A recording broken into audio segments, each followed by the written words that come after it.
Stop me if you've heard this before. Bill O'Brien lands yet another Boston College commitment from the state of Massachusetts.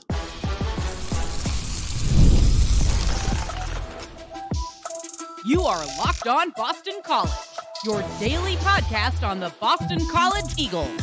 Part of the Locked On Podcast Network, your team every day.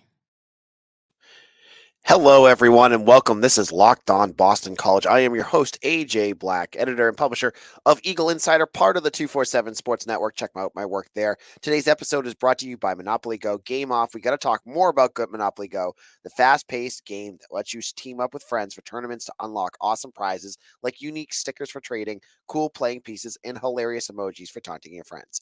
So download Monopoly Go now, free on Google Play or the App Store on Apple.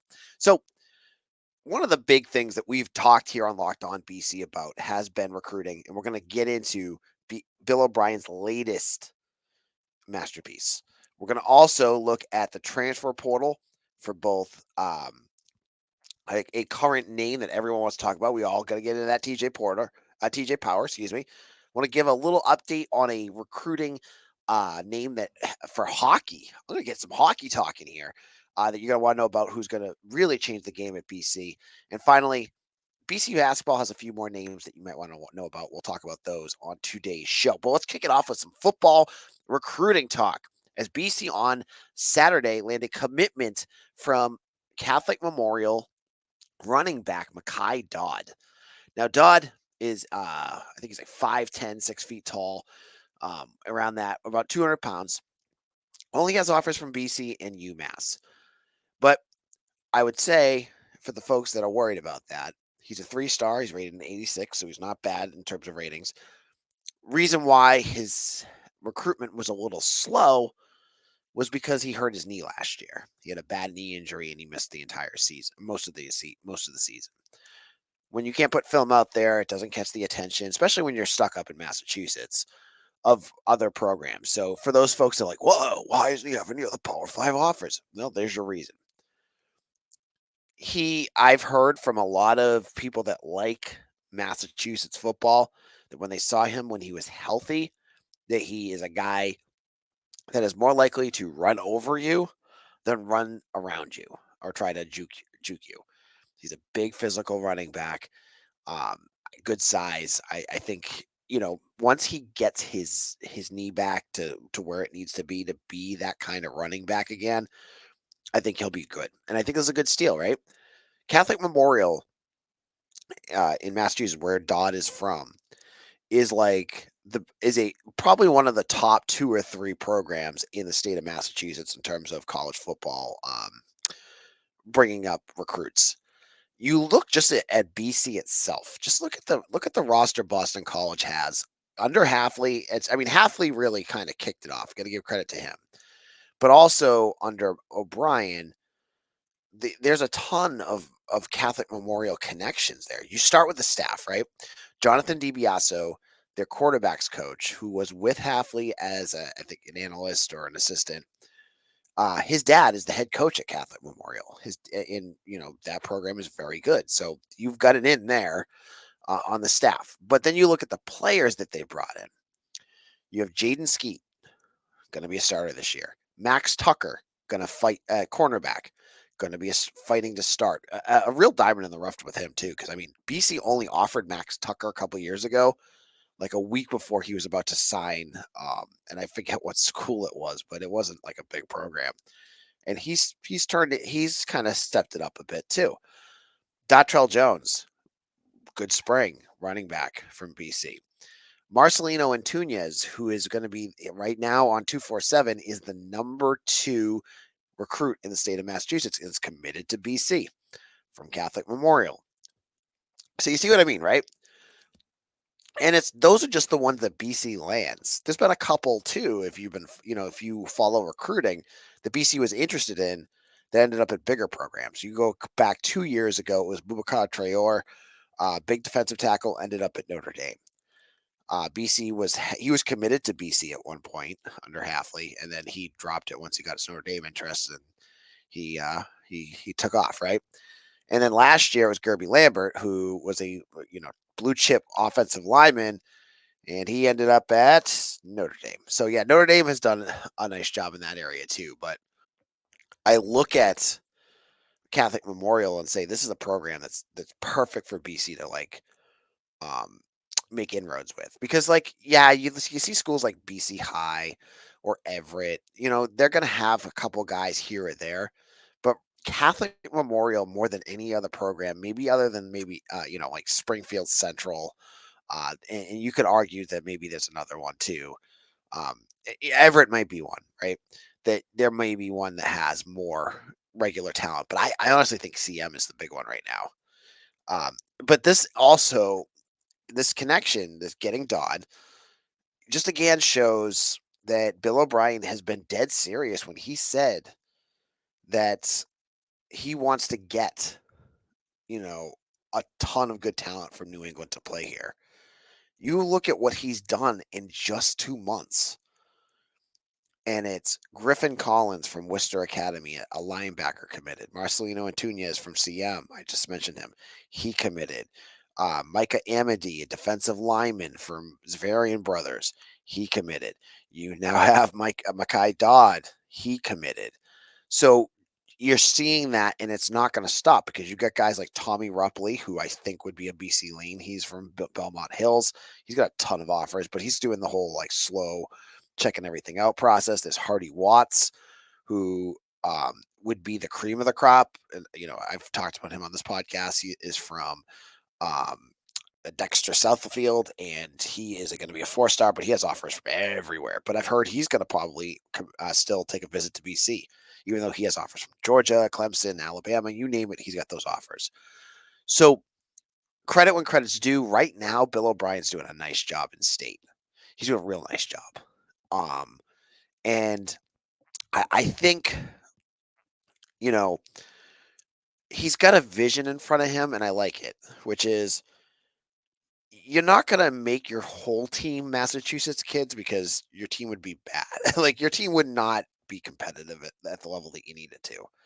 But when you build your base with New England and Northeast kids from New Jersey, New York, Pennsylvania, Massachusetts, Connecticut, those types of kids, that's what you should be doing. And then filling in the rest with California, they've got Texas, Florida, Ohio. There's different spots, but I like that. I like that feel. It gives you a culture, it gives you an identity, right?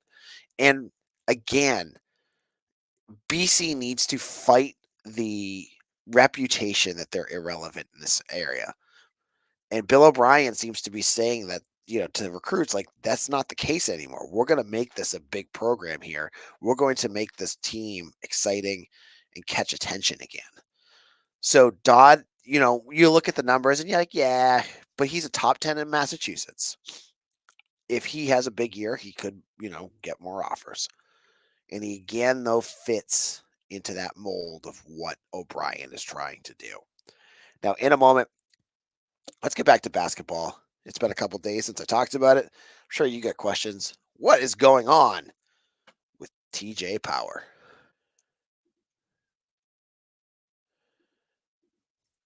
When you're hiring for your small business, you want to find quality professionals that are right for the job.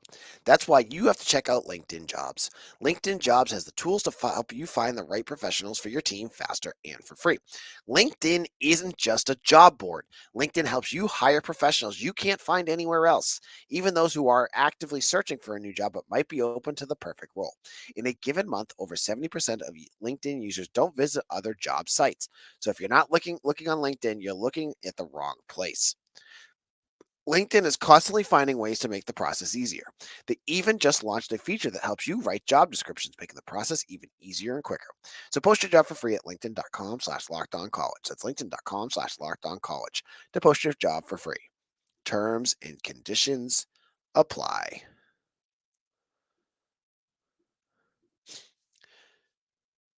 Locked On Boston College, AJ Black. As I said, come on over to Eagle Insider. Our board has been crazy talking about this next subject, and I want to get into it with you guys here. We have two things we're going to talk about in the second segment: basketball and hockey. They're similar in a little ways, but kind of different, but I think there are like two good nuggets that you as BC fans are going to want to know about. So TJ Power, we have been following this saga now for, I think he entered the portal about a month ago. And if you're not aware, if this is your first time checking out this episode, TJ Power was a blue chip 4-star recruit from Shrewsbury, Massachusetts, Worcester Academy, who ended up committing to Duke. He was like number 40 something in the country. One of the best.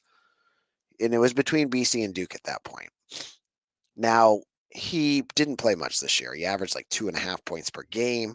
He was buried because it's all, when you're Duke, you're filled with blue chips, and he just couldn't, they didn't want to develop him, and they just basically just skipped over him, and he entered the portal. Since entering the portal, all the buzz on my site has been around Boston College. Now, my staff writer, who you've seen here and listened to on this podcast, Beacon Street Ball, he's confident that TJ Power is ending up at BC. He's still confident. Nothing has changed. Okay. Now, in the last couple of weeks, Power was at Wake Forest. Nothing happened. He's been linked to other programs. Nothing's happened. He was in Vanderbilt, Nashville this weekend, according to Instagram. I have not heard from any of the 247 guys that he was visiting Vanderbilt, but he was down that area.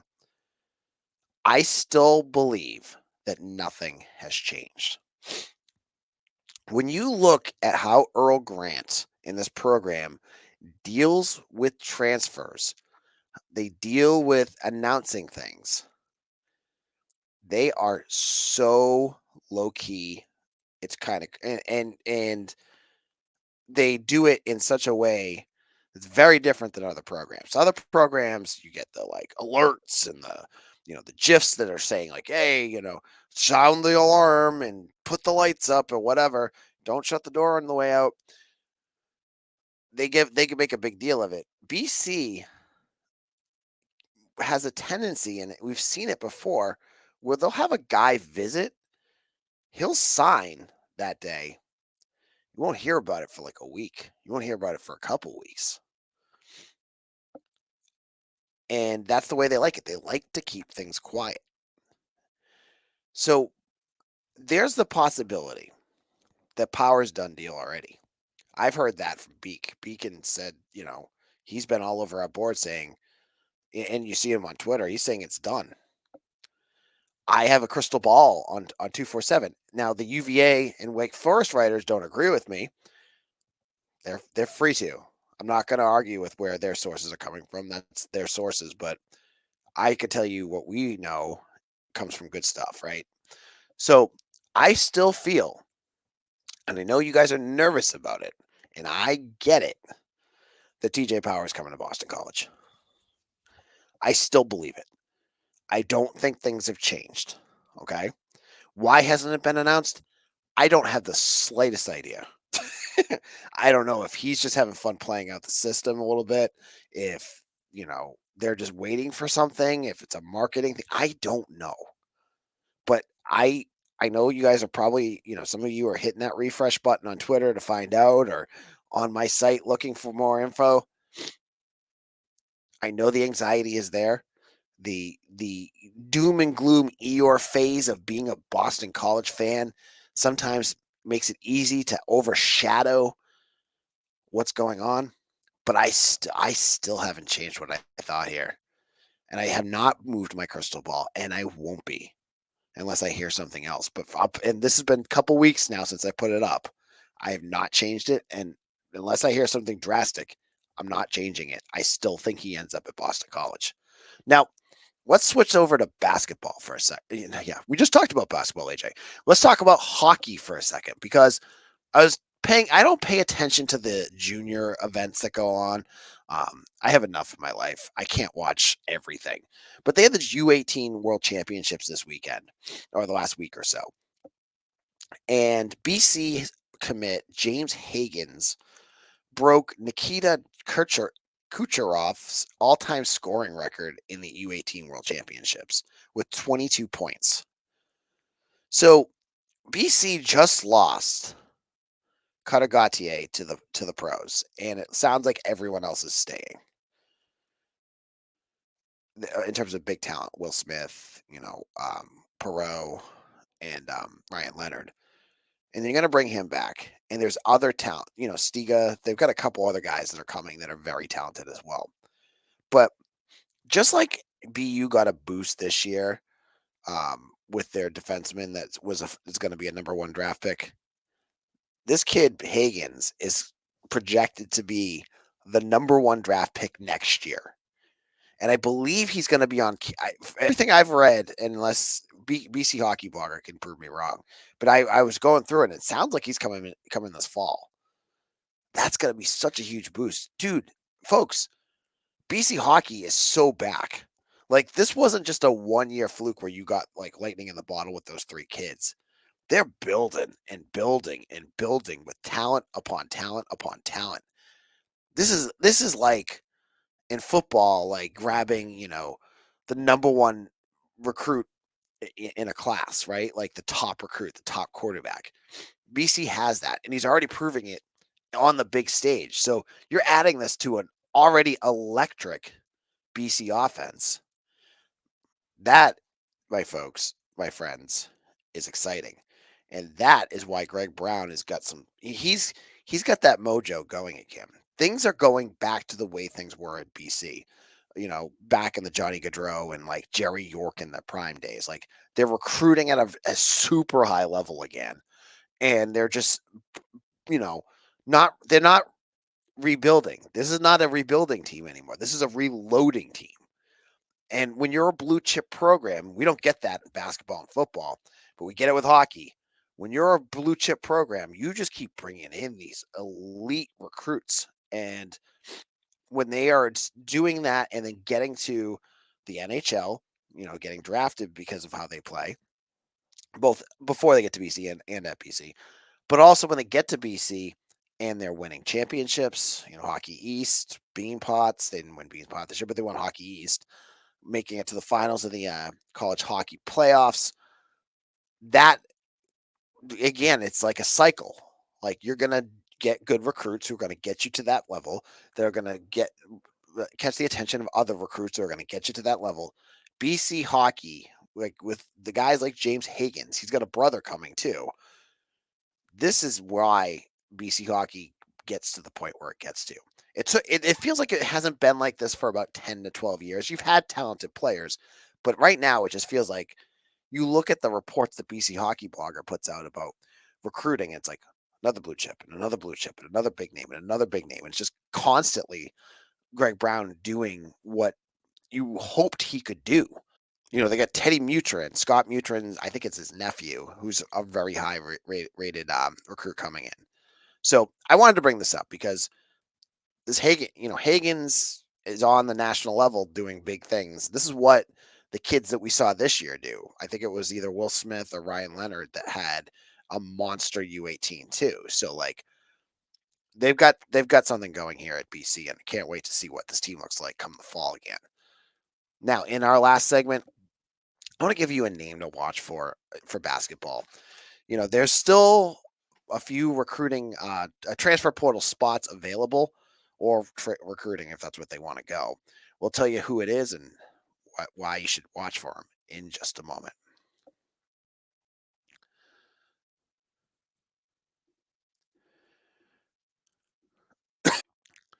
All right, game off. We got to pause here to talk more about Monopoly Go. I know what you're saying. Flag on the play. You've already talked about that, but there's so much good stuff in this game.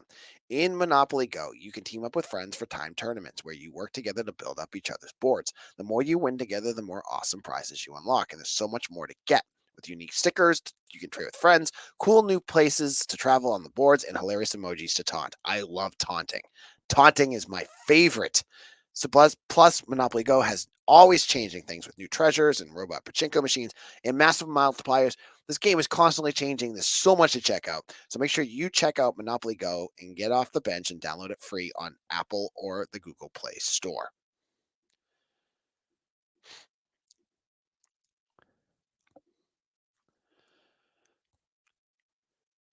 Locked On Boston College, AJ Black. We're wrapping things up here, talking about the transfer portal as BC basketball still has 2 or 3, if they have TJ Power, it's 2 spots available on their roster.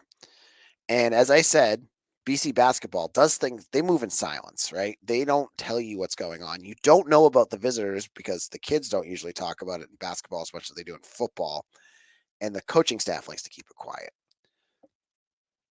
Now, one name that has popped up a lot has been St. Francis forward Eli Wilborn.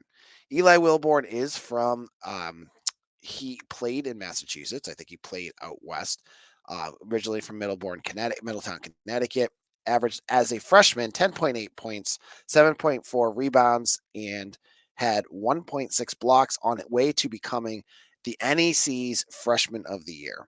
Now, if this was to build your entire roster around this, like he was going to be a starter, I'd be like, NEC players. Like, yeah, I know he was freshman of the year, but this is the ACC. But as a depth player, like a guy that can come off the bench for you, heck yeah, sign me up. This kid's got a lot. Like he's got good size. He can play defense. He can shoot.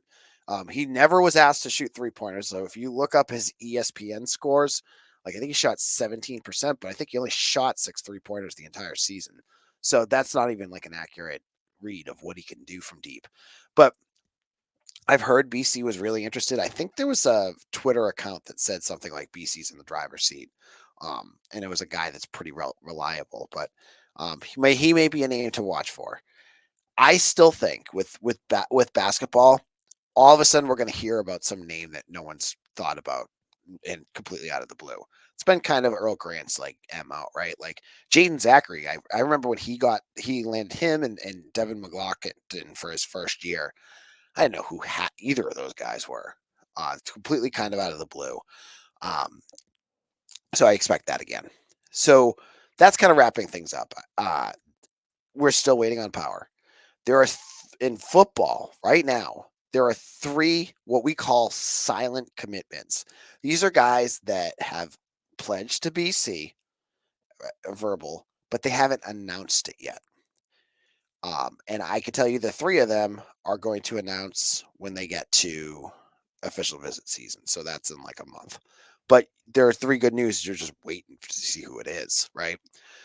I know who they are, but I have to be quiet about it because when it's silent, I got to stay silent too. I can tell you 2 of them, at least 2 of them are really pretty solid recruits that you guys are going to like. So I'll leave you at that. Thank you all so much for listening. Follow me on Twitter at AJBlack247. Hit that subscribe button. I hope you enjoyed today's episode. We're going to be back again tomorrow with more info, more details, more Boston College news that you know and love here on Locked On Boston College, your team every day.